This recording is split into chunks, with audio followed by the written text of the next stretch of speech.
ሰራዊት ትግራይ አንጻር ወደብ ህወሓት ከሰላፍ መስተሻዕቢያ ካልኦት ሓይልታት ዝተጀመረ ጸምዶ ዳው ክብል ወደብ ሰምረት አጠንቂቁ በአማኻራይ ቀዳማይ ሚኒስትር አቶ ጌታቸው ረዳ ዝምራሕ ወደብ ሰምረት ውሳነ ህወሓት ነስምምዕነት ፕሪቶሪያ በቁልዕ ዝጥሕስ ናብ ኩናት ዝመልሱ ክብል ተቃዊሙ በሻም ጀነራል ታደሰ ወረዳ ዘንቀሳቀስና ፌስቡክ ገጽ ሓሶት ክብል ቢሮ ጉዳያት ኮሚኒኬሽን ትግራይ አፍሊጡ ወደብ ህወሓት መስ አምሓራ አፋርን ሱዳንን ኤርትራን ክራኸብ ከም ዝደሊ ሓደ ላዕለዋይ በዓል ስልጣን ትውደብ ገሊጹ ድሕሪ ወደብ ህወሓት ዘወሰነ ውሳነ ቆላሕቲ ዓለም ናብ ቀዳማይ ሚኒስትር አብይ አሕመድ ጌሩ ከም ዘሎ ተገሊጹ ኣብ አዲስ አበባ ዝርከቡ ሰበስልጣን ፌደራል ድማ ነዚ ከም ትንኮሳ ንኩናት ዘርአይዎ ውሳነ ህወሓት ንምዕጋዝ ዝሕግዙ አማራጭታት ይግምግሙ ከም ዘለው ተሓቢሩሎ አሜሪካ ኣብ ልዕሊ ውድባት ኢራን ባሕረኛታት ዕፅዋ ኣዊጃ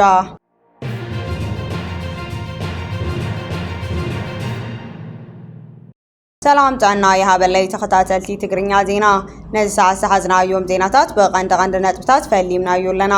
ነሰናይ መከታተልኩም ብኽብሪ በመዕዳም ናብ ዝርዝሮም ክነስክረኩም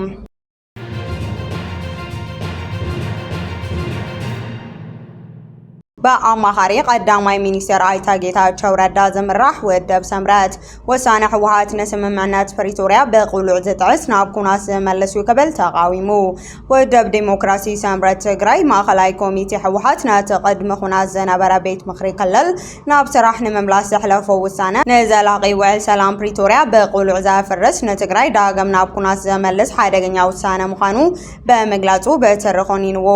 እቲ ውሳነ ኣብ ዘውፅኦ እዋናዊ መግለጺ ህዝብ ትግራይ ካብ ዝሓለፈ ማህተይቲ ጋና ከይተላቀቀ እንዳሃለወ እቲ ጉጅለ ድሕረት ክብል ዘፀውዖ መሪሕነት ህወሓት ንውልቃዊ ስልጣኑን ረህብሑን ክብል ንሰላም ህዝቢ ይነጽጋሉ ክብል ወቂሱ ህወሓት ፖለቲካ ፍልያት በዘታ ኣብ ክንዲ ምፍታሕ መንገዲ ኩናት ሓይልን ቀዳማይ ህራዩ ገይሩ ኣሎ ኢሉ በተወሳኺ ህወሓት ምስቶም ፀረ ህዝቢ ትግራይ ዝበሎም ሓይልታት ሻዕቢያን ፋኖን ተሰሊፉ ንትግራይ ዳግም ማእኸላይ ዓውደ ኩናት ንምግባር ዳንዴር ኩናት ይወቅዓሉ ክብል ከቢድ ወቀሳ ሂቡ በሕግን ዝተሰረዘ ወደብ ህወሓት ዘኣዙ ናይ ሰራዊት አመራርሓ ኣብ ዘይስልጣኖም ተፀዊዖም ኣብ ዝወሰኑ ናይ ጥፋት ውሳነታት በምስታፎም ካብ ተሓታትነት ከም ዘየምልጡ ወደብ ስምረት አጠንቂቁ ሰራዊት ትግራይ ካብዚ ናይ ዓብዳን ውሳነ ርእሱ ከርሕቕ አንጻር እቲ ጉጅለ ክስለፍ ፃውዒት ተቕሪቡሎ ሰራዊት ትግራይ ካብ ፖለቲካዊ መሳርሕነት ወፂኡ ካብ ንውሽጣዊ ሓድነቱ ዝበትኽ ዘሎ ጉጅለ ህወሓት ተፈላለዩ አንጻሩ ክስለፍ ኣተሓሳሲቡ በሽም ጽምዶ ምስ ተፈላለዩ ሓይልታት ዝተጀመሩ ንትግራይ ናብ ኩናት ዘዳረጉ ሚስጥራዊ ርክባት በቀልጡፍ ደው ክብሉውን እቲ ውድብ ፃዊዑ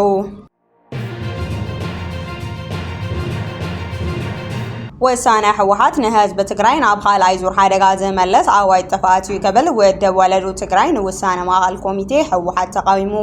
ኣብ ትግራይ ዝንቀሳቐስ ወደብ ወለዱ ትግራይ ህወሓት ነቲ ቅድሚ ኩናት ዝነበረ መንግስቲ ናብ ስራሕ ንምምላስ ዘሕለፎ ውሳነ ኣዋጅ ጥፍኣት ክብል ብምኹናን ህዝቢ ትግራይ ብሓደ ድምፂ ከቃለስ ፃውዒት ተቕሪቡሎ እቲ ውድብ ኣብ ዘውፅኦ እዋናዊ መግለፂ ትግራይ ዘላቶ ኩለመዳያዊ ቅልውላው ሓበራዊ ብሄር መፍትሒ እንዳጠለበ ከሎ ህወሓት ግን ኣብ ክንዲ ንኩሎም ፖለቲካዊ ሓይልታት ዘሳትፍ ሓቃፋ ብሄራዊ ናይ ስግግር መንግስቲ መጥያሽ ነቲ ሕጋዊ መሰረት ዘይብሉ ፈሪሱ ዝሓገን ናይ 2013 ዓመተ ምህረት መዋቕር ንምምላስ ፖለቲካዊ ቁማር ጀሚሩሎ ክብል ወቂሱ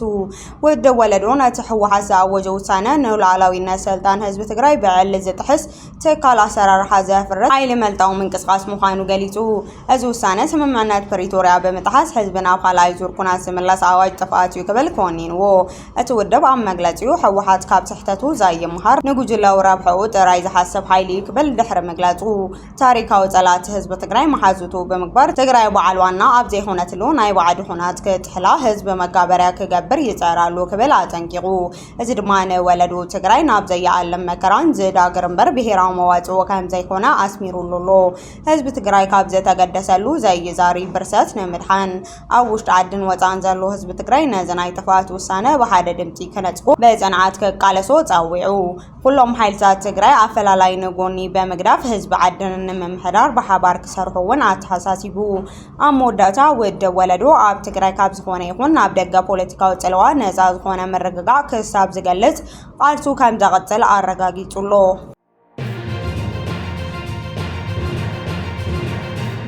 በሽም ጀነራል ታደሰ ወረደ ዘንቀሳቀስ ገጽ ፌስቡክ ሓሶት እዩ ከብል ቢሮ ጉዳያት ኮሚኒኬሽን ትግራይ አፍሊጡ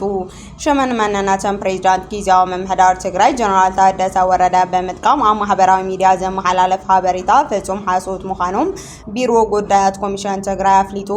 እቲ ቢሮ ኣብ ዘውፅኦ ህፅውፅ መግለፂ ታደሰ ወረደ በዝብል ሽም ዝተኸፈተ ናይ ፌስቡክ አካውንት ምስ ፕሬዝዳንት ምንም ዓይነት ርክብ ዘይብሉ ናይ ምጥላፍን ምትላልን ተግባር ምዃኑ ኣቃሊዑሎ ብሽም ጀነራል ታደሰ ዝተኸፈተ ወልቃው ገጽ የለም ፕሬዝዳንት ጀነራል ታደሰ ወረደ ክሳብ ሕዚ ብሽሞም ዘፍለጥ ምንም ዓይነት ወልቃዊ ናይ ማሕበራዊ ሚድያ ገጽ ከም ዘይብሎም ተገሊጹ ወልቀ ሰባት ሽመን ስእልን እቲ ፕሬዝዳንት ብምጥቃም ዘመሓላልፉ ጽሑፋት ይኹን መልእኽትታት ንህዝቢ ትግራይ ዝዓለሙ ናይ ሓሶት አካውንት ምዃኖም ተፈሊጡ ሕብረተሰብ ግቡእ ጥንቃቐ ክገብር ተሓቲቱ ካብ ፕሬዝዳንት ጊዜያዊ ምምሕዳር ዘመሓላለፍ ዝኾነ ይኹን ወግዓዊ መግለፂታት መልእኽትታት ሓበሬታታትን ብውልቃዊ ናይ ፌስቡክ ገጹ ዘይኮነስ ኣፍልጦ ብዘለው ናይ ክልላውን መንግስቲ ወግዓዊ ናይ ኮሚኒኬሽን መስመራት ጥራይ ዘመሓላለፍ ምዃኑ እቲ ቢሮ ኣረጋጊጹ ስለዚ እቲ ሕዚ በሽሞም ዝዘዋወር ዘሎ ሓበሬታ ገጽ ፌስቡክ ማንም ሰብ ኣፍልጦ ከይህቦ ከይቻለል መጠንቀቕታ ተዋሂብዎሎ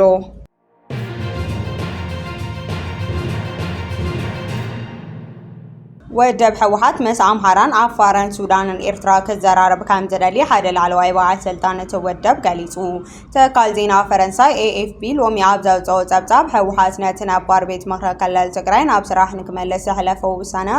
ኣብ ኢትዮጵያ ዳግማይ ግጭት ከለዓል ይኽእል እዩ ዝብል ስጋት ከም ዝፈጠረ ተገሊጹ AFP ከም ዝሓበሮ እቲ ሕወሓት ዳግማይ ንክንቀሳቐስ ዝወሰነሉ ቤት ምክሪ ሓደ ካብቶም ንኹናት ትግራይ ምክንያት ዝነበሩ ጉዳያት ምዃኑ ብምዝኻር እቲ ንሰለስተ ዓመት ዝቐፀለ ኩናት ህይወት እንተወሓደ 600,000 ሰባት ከም ዝቐዘፈ ኣዘኻኺሩ ትግራይ ድሕሪ ስምምዕነት ፕሪቶርያ ብጊዜያዊ ምምሕዳር ክትመሓደር ከም ዝጸንሐት እቲ ብመንግስቲ ፌደራል ዝተገበረ ናይ ሓደ ዓመት ምንዋሕ ስልጣን ግን ካብ ሕወሓት ተቃውሞ ከም ዝገጠሙ እቲ ጸብጻብ ኣመልኪቱ እቲ ትካል ዜና ወሲኹ ከም ዝገለጾ ሕወሓት ንሰለስተ ዓሰርተ ዓመታት ንኢትዮጵያ ዝመርሕ ውድብ እኳ እንተኾነ ሕዚ ግን ሕጋዊ ተመዝጋቢ ውድብ ኣይኮነን ሓደ ኽኢላ እቲ ዞባ AFP ኣብ ዝሃቦ ርእይቶ እዚ ጉዳይ ብሰላማዊ መንገዲ ክፍታሕ ኣዝዩ ኣጸጋሚ ይመስል እቲ ውሳነ ነቲ ጊዜያዊ ምምሕዳር ናይ ምፍራስ ዕላማ ዘለዎ እዩ ኢሎም ስሞም ክጥቀስ ዘይደልዩ ሓደ በዓል ስልጣን ሕወሓት ከም ዝገለጽዎ እቲ ውሳነ እዚ ከመሓላለፍ ዝኸኣለ መንግስቲ ፌደራል ንዓና ከየማኸረ ስምምዕነት ፕሪቶርያ ስለ ዝጠሓሰ እዩ ኢሎም ኣለው እቶም በዓል ስልጣን ወሲኾም ከም ዝሓበርዎ ሕወሓት ኣብቲ ትማሊ ዘውፅኦ መግለጺ ከም ዝሓበሮ ምስ ክልላት ኣምሓራን ኣፋርን ከምኡውን ምስ ሱዳን ኤርትራን ክዘራረብ ድሌት ከም ዘለዎ ኣፍሊጡ እቲ ጻውዒት እዚ ሕወሓት ዞባዊ ምሕዝነት ንምፍጣር ዝሓሰቦ ሓድሽ ዲፕሎማስያዊ ኣንፈት ክኸውን ከም ዝኽእል ይግመት መንግስቲ ፌደራል ብዛዕባ እዚ ውሳነ ክሳብ ሕዚ ዝሃቦ ወግዓዊ መልሲ ከም ዘየለ AFP ሓቢሩሎ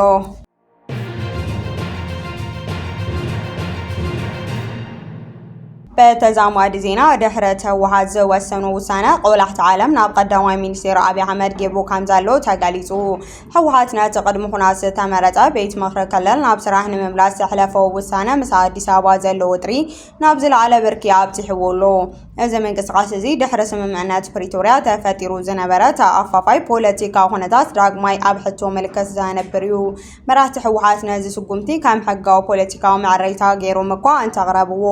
እቲ ውሳነ ግን ንስልጣን እቲ ጀነራል ታደሰ ወረደ ዝምራሕ ጊዜያዊ ምምሕዳር ትግራይ ብቐጥታ ዝጻረር እዩ እቲ ውድብ መንግስቲ ፌደራል ዕድመ ስልጣኑ ጊዜያዊ ምምሕዳር ንምንዋሕ ዘሕለፈ ውሳነ በይናዊ ንስምምዕነት ፕሪቶርያ ዝጥሕስ ክብል ከም ዝነፀጎ ይዝከር ኣብ ኣዲስ ኣበባ ዝርከቡ ሰበስልጣን ጸጥታ ፌደራል ነዚ ከም ትንኮሳን ኩናት ዝረኣይዎ ውሳነ ንምዕጋት ወይ ንድሕሪት ምምላስ ዝሕግዙ ኣማራጭታት ይግምግሙ ከም ዘለው ተሓቢሩሎ እዚ ናይ ሕወሓት ስጉምቲ ነቲ ትግራይ ምስ ፌደራል ዝተተሓሓዘ ምምሕዳር ክህልዋ ንምግባር ተባሂሉ ኣብ ፕሪቶርያ ዝነበረ መሰረት ዝናወፅ ጉዳይ እዩ እዚ ወጥሪ እዚ ዝለዓል ዘሎ ኢትዮጵያ ሃገራዊ መረፃ ንምክያድ ኣብ እትቀዳደመሉ ዘላ እዋን ምዃኑ እዩ ዓብዪ ቆላሕታ ረኺቡ ዝርከብ ብቀዳማይ ሚኒስትር ኣብይ ኣሕመድ ውድብ ብልጽግና እቲ መረፃ እዚ ፖለቲካዊ ቅቡልነት ንምርጋፅ ማእኸል ስልጠና ንምክእታት ዝዓለመ እዩ مز تግራይ ዝለዓል ሓድሽ ኩናት ግን ነዚ ዕላማ ከተዓናቅፉ ንጸጥታው ዓቕምታ ሃገር ክርብሾ ዝኽእል ምዃኑ ተገሊጹ በተወሳኺ በሰንኪ ቅልውላው ማእኸላይ ምብራቕ ዝመጻ ቁጠባዊ ዕንቅፋት ኣብ ልዕሊ መንግስቲ ፌደራል ዓብዪ ጸቕጢ ይፈጥራሉ መንግስቲ ኢትዮጵያ ንኣፍ ደገ ባሕሪ ዝገብሮ ዘሎ ጻዕሪ ምስ ኤርትራ ዘሎ ኩነታት ኣብ ግምት ካቱ ከሎ ኣብ ሰሜን ዝለዓል ኩናት ነቲ ከባቢያዊ ምርግጋእ ናብ ዝገደደ ብርኪ ክወስዶ ይኽእል እዩ ሕወሓት ነዚ ውሳነ ዝሓለፎ ቅድሚ መረፃ ኣብ መንጎ እዚ ዘሎ ቁጠባዊ ጂኦፖለቲካውን ጸቕጥታት ተጠቒሙ ፖለቲካዊ ረብሕኡ ንምምላስ ምዃኑ ይግመት ይኹን እምበር እቲ ናይ መወዳእታ ውሳነ ኣብ ኢድ ቀዳማይ ሚኒስትር ኣብይ ኣሕመድ ምዃኑ ቆላሕቲ ዓለም ሲሒቡ ይርከብ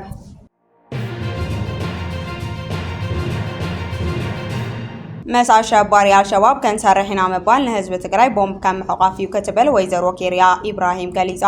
ኣብ ትግራይ ዝንቀሳቐሱ ገለ ፖለቲካዊ ሓይልታት ምስ ኣሸባሪ ጉጅለ አልሸባብ ዝፍጠር ርከብ ነቲ ጉጅለ ካብ ውሽጣዊ ፖለቲካዊ ግጭት ኣውፂኡ ናብ ዓለም ለኻዊ ግብረ ሽበራ ዘሰጋግሮ ምዃኑ ነባር ኣባል መሪሕነት ሕወሓት ነበር ኣፈ ጉባኤ ቤት ምኽሪ ፌደሬሽን ወይዘሮ ኬርያ እቲ ዝተጀመረ ምትሕብባር ንህዝቢ ትግራይ ንዝለዓለ ሓደጋ ዘቃልዕ ምዃኑ ብምጥቃስ ነቲ ተግባር ተሪር ነቐፌታ ሂባቱላ ኣብ ዝቐረበ እዋን ኣብ ቴሌቪዥን ትግራይ ድምፂ ወያነ በግልፂ ከም ዝተሰምዐ ኣብቲ ክልል ዝንቀሳቐስ ፈንጫዊ ውድብ ባይቶና ምስ አልሸባብ ምትሕብባር ከም ዝፈጠረ ምግላጹ ኣዝዩ ኣሰካፊ ጉዳይ ምዃኑ ወይዘሮ ኬርያ ጠቒሳ እቲ ዘረባ እዚ ብድሕሪ መጋረጃ ንዘሎ ሓደገኛ ሴራ ፍንጭ ዝህብ ምዃኑ ነቲ ጉጅለ ናብ ስልጣን ካብ ምምላስ ንላዕሊ ህዝቢ ናብ ዘይወፀሉ ዓዘቕቲ ዘእቱ ምዃኑ ኣረዲኣ ምስ ኣሸባሪ አልሸባብ ክንሰርሕ ኢና ዝብል ዘረባ ንህዝቢ ትግራይ ኣብ ሕቑፉ ቦምብ ከም ምእታው ዝቑፀር ምዃኑ ወይዘሮ ኬርያ ሓቢራ እቲ ጉጅለ ቀደም ኣብ ልዕሊ ህዝቢ ኣምሓራን ኤርትራን ከምኡውን ኣብ ልዕሊ ሰራዊት ምክልኻል ሃገሮም ክነዝሖ ዝጸንሐ ናይ ጸለእ ዘረባ ብምዕባይ ርእሱ ናብ ዓለም ለኻዊ ስጋት ሽበራ የሰጋግር ከም ዘሎ ኣመልኪታ እዚ ተግባር እዚ ንህዝቢ ትግራይ ምስ ዓለም ለኻዊ ግብረ ሽበራን ብምትእሳር ካብ ሃገራዊ ስጋት ወፅያ ናብ ዓለም ለኻዊ ዕላማ ከም ዘቃልዖ ወይዘሮ ኬርያ ጠንቂቓ ምስ አልሸባብ ይኹን ምስ ዝተፈላለዩ ናይ ውሽጢ ሃገርን ጎረባብቲ ሃገራት ዕፁቃት ጉጅለታት ናይ ምትሕብባር ድሌት ንመጻኢ ወለዶ ዝተረፍ ጸሊም ናይ ታሪክ ጠባሳ ምዃኑ እታ ነበር ኣፈ ጉባኤ ገሊጻ ብኣይተ ኪዳነ ኣመነ ዝተውሃበ መግለጺ ማለት ውን ምስ አልሸባብ ንሰርሕ ኣለና ዝብል ዘረባ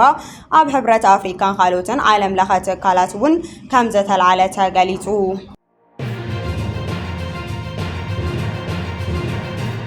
ኣሜሪካ ኣብ ልዕሊ ውድባት ኢራን ባህራዊ ዕፅዋ ኣውጃ ኣብ መንጎ ኣሜሪካን ኢራን ዘሎ ቅልውላው ናብ ሓድሽ ደረጃ ተሰጋጊሩሎ እታ ገዛፍ ጸዋሪት ነፋሪት መርከብ ኣሜሪካ ዝኾነት ኣብርሃም ሊንከን ኣብ ዝሕዚ እዋን ኣብ ማእኸላይ ምብራቕ ተዋፊራ ከም ዘላ ተገሊጹ እቲ መርከብ ኣብ ልዕሊ ውድባት ኢራን ዝዓለመ ጽኑዕ ባህራዊ ዕፅዋ ንምትግባር ትንቀሳቐስ ከም ዘላ ማእኸላይ እዚ ኣሜሪካ ኣፍሊጡሎ ብመሰረት ጸብጻብ ሴትኮም እዚ ኣሜሪካ እዚ ዝካየድ ዘሎ ስርሒት ዝኾነ መርከብ ናብ ውድባት ኢራን ነከያቱ ወይ ካብኡ ነከይወፁ ንምእጋድ ዝዓለመ እዩ እዚ ስጉምቲ እዚ ኣብ ዞባ ወጥሪ ናብ ዝለዓለ ደረጃ ዘሰጋግር ንግዳዊ ምንቅስቃስ ባሕሪ ኣብ ሓደጋ ዘውድቕ ክኸውን ከም ዝኽእል ተንተንቲ ፖለቲካ ይገልጹ ኣለው ትራምፕ ድማ ንስምምዕነት ተኩሲ ደው ምባል ኢራን ከናውሖ ከም ዘይኽእል ገሊጹሎ ዶናልድ ትራምፕ ነቲ ምስ ኢራን ዝተበጽሐ ስምምዕነት ተኩሲ ደው ምባል ከናውሖ ዘለዎ ተኽእሎ ጸቢብ ምዃኑ ሰበስልጣን ዋይት ሃውስ ጸብጻባት ማዕኸናት ዜና ኣሜሪካ ሓቢረን እቲ ቀዲሙ ዝተበጽሐ ስምምዕነት ተኩሲ ደው ምባል ኣብ ዝቐረበ እዋን ከብቅዕ ተፅቢት ዝግበረሉ እኳ እተኾነ ክሳብ ሕዚ ግና ኣብ ናይ መወዳእታ ስምምዕነት ኣይተበጽሐን ዘሎ ደታ ኣብ ዝቕፅለሉ ዘሎ እዋን እቲ ኩነታት ወጥሪ ዘመልኦ ኮይኑ ይቕፅል ኣሎ እቲ መስርሕ ዝርርብ እንተዘይተዓዊቱ ዳግማይ ግጭት ከይፍጠር እውን ስጋት ተፈጢሩ ይርከብ